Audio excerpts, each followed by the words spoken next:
Good afternoon my dear students. ನಾನು ಮತ್ತೆ ನಿಮಗೆ ಆನ್ಲೈನ್ ಕ್ಲಾಸಿಗೆ ಕರ್ಕೊಂಡು ಬರ್ತಾ ಇದ್ದೀನಿ.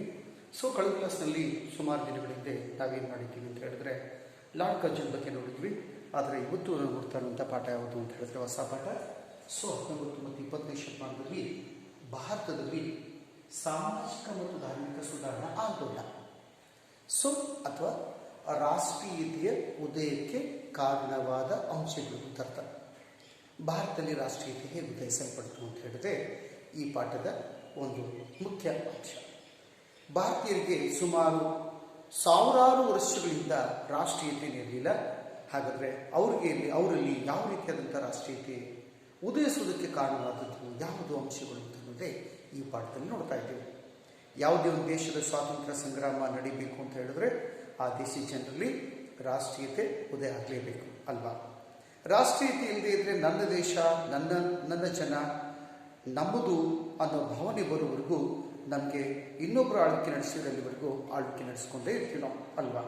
ಹಾಗಾದರೆ ಈ ರಾಷ್ಟ್ರೀಯತೆ ಉದಯಕ್ಕೆ ಕಾರಣವಾದಂತಹ ಒಂದು ಘಟನೆಗಳು ಈ ಪಾಠದಲ್ಲಿ ನೋಡ್ತಾ ಇದ್ದೀವಿ. ಹಾಗಾದರೆ ಭಾರತದಲ್ಲಿ ಏನಾಯ್ತಪ್ಪ ಅಂತ ಹೇಳಿದ್ರೆ 19ನೇ ಶತಮಾನದ ಕೊನೆ ಭಾಗ ಇದೆಯಲ್ಲ, ನಾವು ಮೊದಲೇದಾಗಿ ಪರಿಚಯ ಮಾಡ್ತಾ ಇದ್ದೀವಿ, ಅಲ್ಲಿ ಬರ್ದಿಲ್ಲ.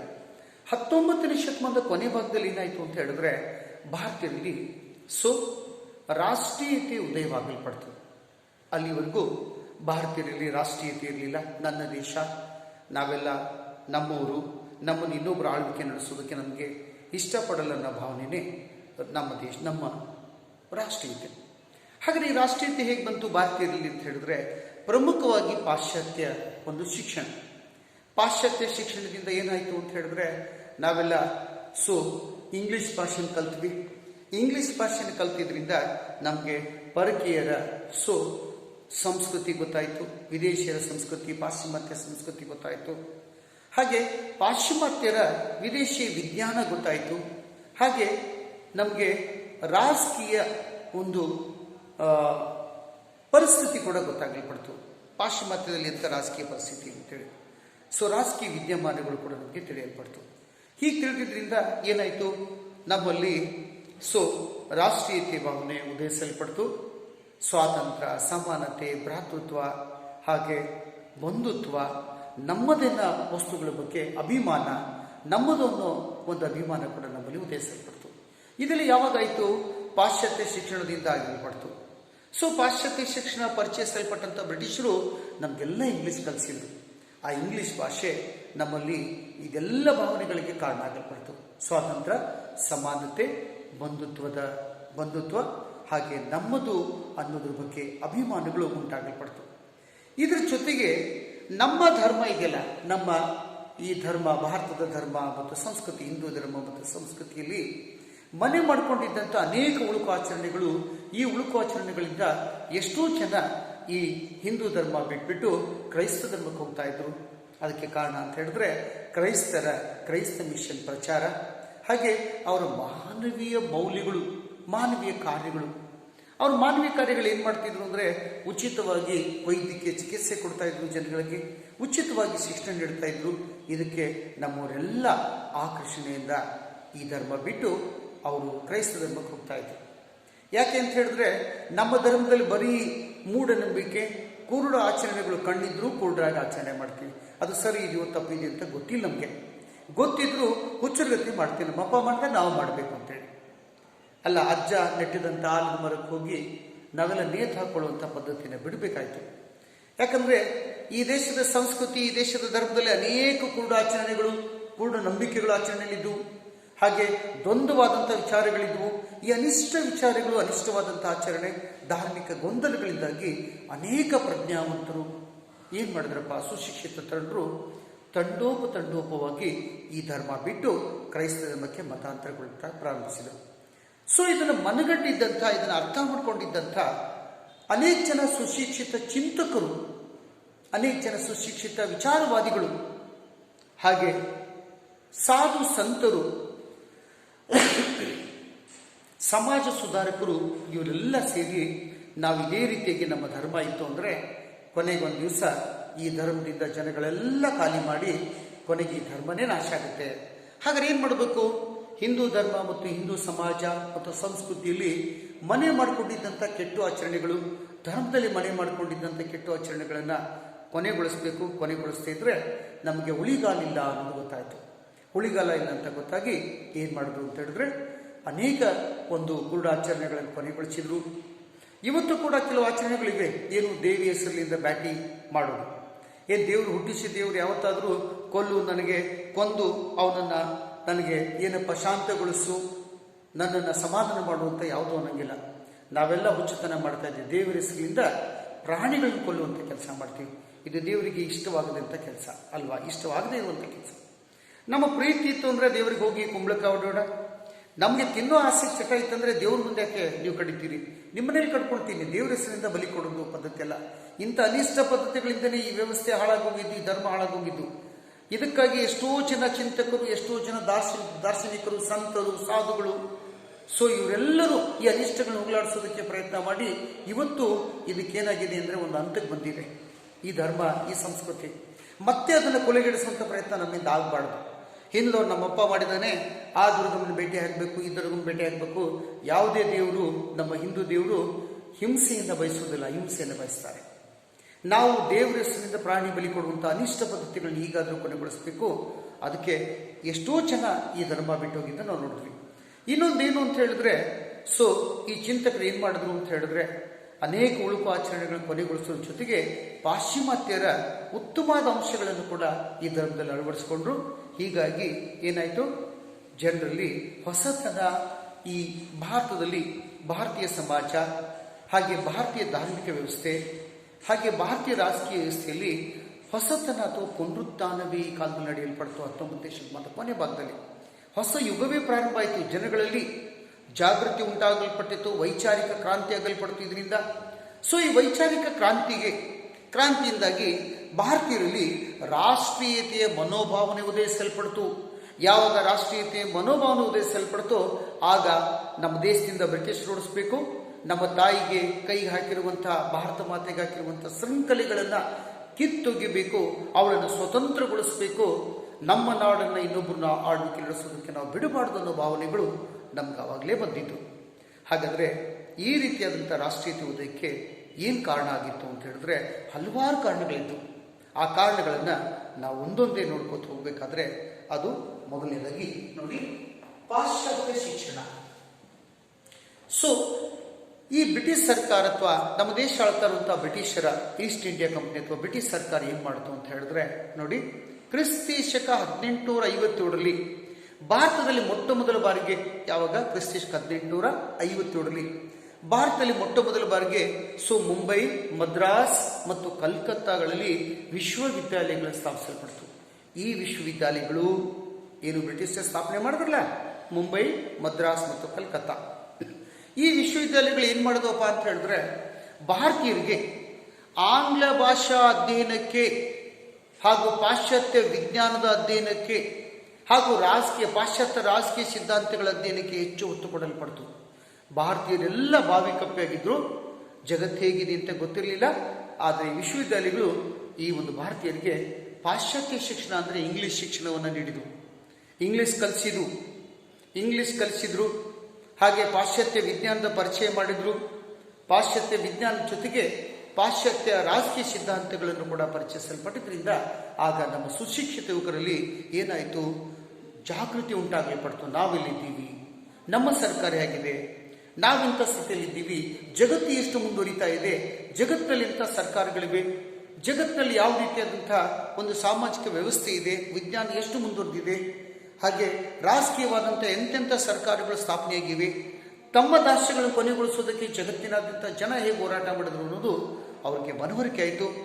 ಹಾಗೆ ಇಂಗ್ಲಿಷ್ ಭಾಷೆ ಇಡೀ ದೇಶದಾದ್ಯಂತ ಸುಶಿಕ್ಷಿತರನ್ನ ಬೆಸೆಯುವ ಕೊಂಡಿಯಾಗಲ್ಪಡ್ತು.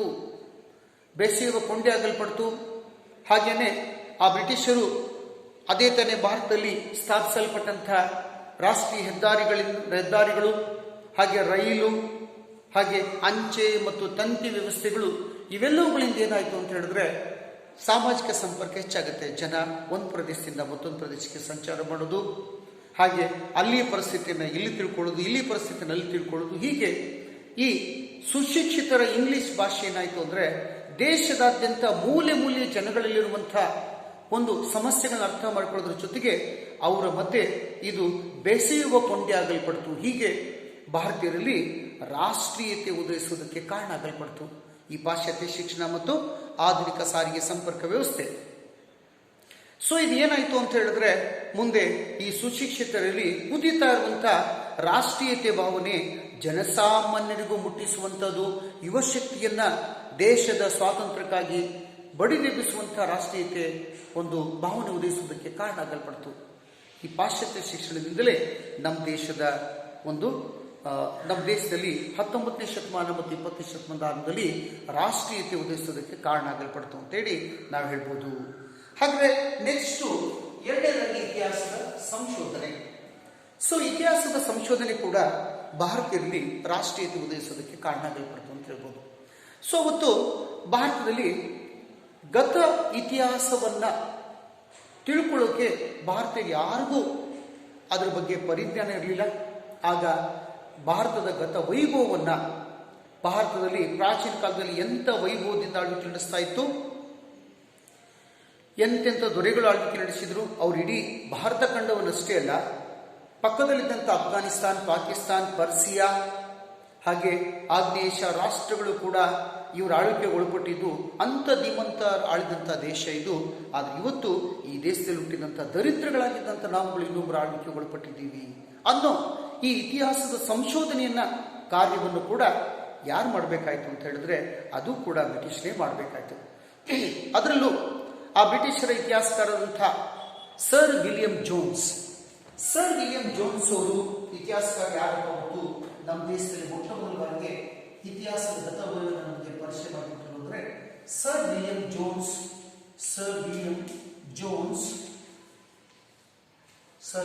ಜೋನ್ಸ್ ಹಾಗೆ ಮ್ಯಾಕ್ಸ್ ಮುಲ್ಲರ್,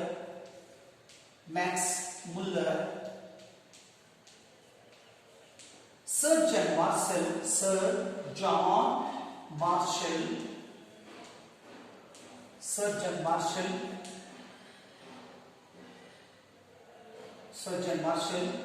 ಹಾಗೆ ಸರ್ ಜಾನ್ ಮಾರ್ಷಲ್, ಜೇಮ್ಸ್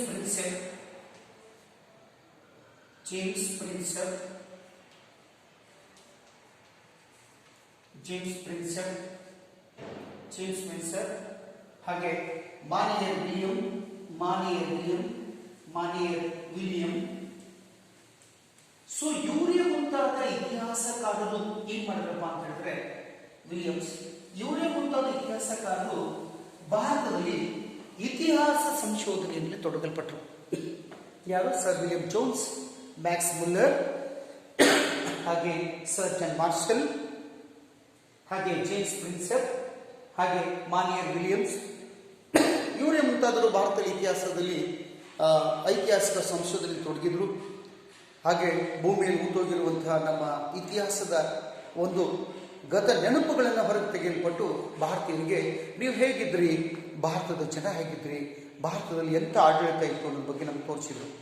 ಭಾರತದ ಗತ ವೈಭವವನ್ನು ಪರಿಚಯ ಮಾಡಿಕೊಟ್ರು.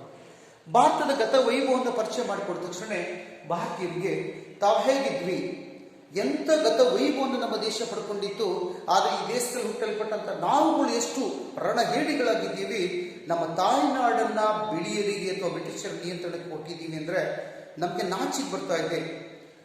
ಹಾಗಾದರೆ ನಮ್ಮ ದೇಶವನ್ನು ನಾವು ಕಾಪಾಡಬೇಕು, ಬಿಳಿಯನ್ನು ಓಡಿಸ್ಬೇಕು ಇಲ್ಲಿಂದ ಅಂತ ಹೇಳಿ ಅವರಲ್ಲಿ ರಾಷ್ಟ್ರೀಯತೆ ಉದಯಿಸೋದಕ್ಕೆ ಈ ಇತಿಹಾಸದ ಸಂಶೋಧನೆ ಭಾರತೀಯರಲ್ಲಿ ಗತ ವೈಭವವನ್ನು ಮರುಕಳಿಸೋದಕ್ಕೆ ಕಾರಣ ಆಗಲ್ಪಡ್ತು ಅಂತ ಹೇಳ್ಬೋದು. ಇದು ಕೂಡ ಒಂದು ಕಾರಣ ಆಯಿತು. ನೆಕ್ಸ್ಟ್ ಪಾಶ್ಚಿಮಾತ್ಯ ಸ್ವತಂತ್ರ ಹೋರಾಟಗಳು ಮೂರನೇದಾಗಿ ನಮ್ಮ ಭಾರತೀಯರಲ್ಲಿ ಈ ರಾಷ್ಟ್ರೀಯತೆ ಉದಯಿಸೋದಕ್ಕೆ ಮತ್ತೊಂದು ಕಾರಣ ಏನಾಗಿತ್ತು ಅಂತ ಹೇಳಿದ್ರೆ ವಿದೇಶಿಯ ಸ್ವತಂತ್ರ ಹೋರಾಟಗಳು ಕೂಡ ನಮ್ಮಲ್ಲಿ ಸ್ಫೂರ್ತಿ ತುಂಬಲ್ಪಟ್ಟವು, ನಮ್ಮಲ್ಲಿ ರಾಷ್ಟ್ರೀಯತೆ ಉದಯಿಸೋದಕ್ಕೆ ಕಾರಣ ಆಗಲ್ಪಡ್ತು. ನೋಡಿ, ಸೊ ಇಟಲಿಯಲ್ಲಿ ಹಾಗೆ ಜರ್ಮನಿಯಲ್ಲಿ ಏಕೀಕರಣ ನಡೀತು. ಇಟಲಿಯಲ್ಲಿ ಮ್ಯಾಸಿನಿ ಮತ್ತು ಗ್ಯಾರಿಬಲ್ಡಿ ನಾಯಕತ್ವವನ್ನು ನೋಡ್ತೀವಿ ಇಟಲಿಯಲ್ಲಿ. ಹಾಗೆ ಜರ್ಮನಿಯಲ್ಲಿ ಕೂಡ ನಾವು ಬಿಸ್ಮಾರ್ಕ್ ನಾಯಕತ್ವದಲ್ಲಿ ಏಕೀಕರಣ ಹೋರಾಟ ನಡೀತು. ಹಾಗೆಯೇ ಸೊ ಅದೇ ರೀತಿಯಾದಂತಹ ಹೋರಾಟಗಳು ನಾವೆಲ್ಲಿ ನೋಡ್ತಾ ಇದ್ದೀವಿ ಅಂತ ಹೇಳಿದ್ರೆ ಅಮೆರಿಕ ಸ್ವಾತಂತ್ರ್ಯ ಸಂಗ್ರಾಮದಲ್ಲಿ ಜಾರ್ಜ್ ವಾಷಿಂಗ್ಟನ್ ನಾಯಕತ್ವ ನಡೆಯಲ್ಪಡ್ತು. ಹಾಗೇನೆ ಚೀನಾದಲ್ಲಿ ಸನ್ ಯಾತ್ ಸೇನನ ನಾಯಕತ್ವದಲ್ಲಿ ಸ್ವತಂತ್ರ ಹೋರಾಟ ನಡೆಯಲ್ಪಟ್ಟಿದ್ದನ್ನ ನಾವು ತಿಳ್ಕೊಂಡ್ವಿ. ಇದು ಪಾಶ್ಚಾತ್ಯ ರಾಜಕೀಯ ಇತಿಹಾಸವನ್ನು ಓದೋದ್ರಿಂದ ಗೊತ್ತಾಯ್ತು ನಮಗೆ. ಇವೆಲ್ಲವುಗಳ ಪ್ರಭಾವದಿಂದ ನಾವು ಯಾಕೆ ಈ ಬ್ರಿಟಿಷರಿಂದ ವಿಮೋಚನೆಗೊಳ್ಳಬಾರ್ದು, ಅವ್ರ ಹಾಗೆ ನಾವು ಹೋರಾಟ ಯಾಕೆ ಮಾಡಬಾರ್ದು? ಹೋರಾಟ ಮಾಡಿ ನಾವು ನಮ್ಮ ದೇಶದ ಸ್ವಾತಂತ್ರ್ಯವನ್ನು ರಕ್ಷಿಸಬೇಕು, ಸ್ವಾತಂತ್ರ್ಯವನ್ನು ಪಡಿಬೇಕು, ನಮ್ಮ ಭಾರತ ಮಾತೆಯನ್ನು ನಾವು ಈ ಬಿಳಿಯರಿಂದ ಉಳಿಸ್ಕೊಳ್ಬೇಕು, ಈ ದೇಶಕ್ಕೆ ಉಳಿಸ್ಬೇಕು ಅನ್ನೋ ಭಾವನೆಗಳು ಭಾರತೀಯರು ಉದಯಿಸೋದಕ್ಕೆ ಸೊ ನಮಗೆ ಈ ಪಾಶ್ಚಿಮಾತ್ಯ ಸ್ವಾತಂತ್ರ್ಯ ಹೋರಾಟಗಳು ಕೂಡ ನಮಗೆ ಕಾರಣ ಆಗಲ್ಪಡ್ತು ಅಂತ ಹೇಳ್ಬೋದು. ಹಾಗಾದ್ರೆ ನೆಕ್ಸ್ಟ್ 4ನೇದಾಗಿ ನೋಡ್ತಾ ಇದ್ದೀವಿ ಸಾಮಾಜಿಕ ಮತ್ತು ಧಾರ್ಮಿಕ ಸುಧಾರಣಾ ಆಂದೋಲನ. ಸಾಮಾಜಿಕ ಮತ್ತು ಧಾರ್ಮಿಕ ಸುಧಾರಣಾ ಆಂದೋಲನಗಳು ಕೂಡ ನಮಗೆ ನಮ್ಮ ರಾಷ್ಟ್ರೀಯತೆ ಉದಯಿಸೋದಕ್ಕೆ ಕಾರಣ ಆಯಿತು ಅಂತ ಹೇಳ್ಬೋದು. ಸೊ 19ನೇ ಶತಮಾನ ಮತ್ತು 20ನೇ ಶತಮಾನದ 19ನೇ ಶತಮಾನದ ಕೊನೆಯ ಭಾಗ ಮತ್ತು 20ನೇ ಶತಮಾನದ ಆರಂಭದಲ್ಲಿ ಈ ದೇಶದ ಸಾಮಾಜಿಕ ವ್ಯವಸ್ಥೆ ಮತ್ತು ಧಾರ್ಮಿಕ ವ್ಯವಸ್ಥೆಯಲ್ಲಿ ಮನೆ ಮಾಡಿಕೊಂಡಿದ್ದಂಥ ಹುಳುಕು ಆಚರಣೆಗಳು, ಮೂಢನಂಬಿಕೆಗಳು ಹಾಗೆ ಧಾರ್ಮಿಕ ಗೊಂದಲಗಳನ್ನು ಕೊನೆಗೊಳಿಸ್ತಾ ಇದ್ರೆ ನಮಗೆ ಉಳಿಗಾಲ ಇಲ್ಲ ಅನ್ನೋದು ಮನವರಿಕೆ ಆಗಲ್ಪಟ್ಟು ಸಾಮಾಜಿಕ ಒಂದು ಚಿಂತಕರಲ್ಲಿ, ಸುಧಾರಣಾವಾದಿಗಳಲ್ಲಿ ಹಾಗೆ ಧಾರ್ಮಿಕ ಸಾಧು ಸಂತರಲ್ಲಿ ಇದು ಏನಾಯಿತು ಅಂತ ಹೇಳಿದ್ರೆ ಅರ್ಥವಾಗಲ್ಪಡ್ತು. ಯಾಕಂದ್ರೆ ನಮ್ಮ ದೇಶದ ಚಿಂತಕರು, ನಮ್ಮ ದೇಶದ ಪ್ರತಿಭಾನ್ವಿತ ವ್ಯಕ್ತಿಗಳಾಗಿದ್ದಂಥ ಮದನ್ ಮೋಹನ್ ಮತ್ತೆ ಲಾಲ್ ಬಿಹಾರಿ ಇವರೇ ಮುಂತಾದವರು ಏನಾದ್ರಪ್ಪ ಅಂತೇಳಿ ಕೃಷ್ಣ ಮೋಹನ್ ಬ್ಯಾನರ್ಜಿ ಇವರೇ ಮುಂತಾದವರು ಕ್ರೈಸ್ತ ಧರ್ಮದ ಒಂದು ಸಾಮಾಜಿಕ ಕಾರ್ಯಗಳು, ಕ್ರೈಸ್ತ ಸಮಾಜದ ಉಚಿತವಾದ ಶಿಕ್ಷಣ ವ್ಯವಸ್ಥೆ ಇವೇ ಮುಂತಾದವುಗಳಿಗೆ ಮಾರು ಹೋಗಿ ಅವರೆಲ್ಲ ಕ್ರೈಸ್ತ ಧರ್ಮ ಸ್ವೀಕರಿಸಿದರು.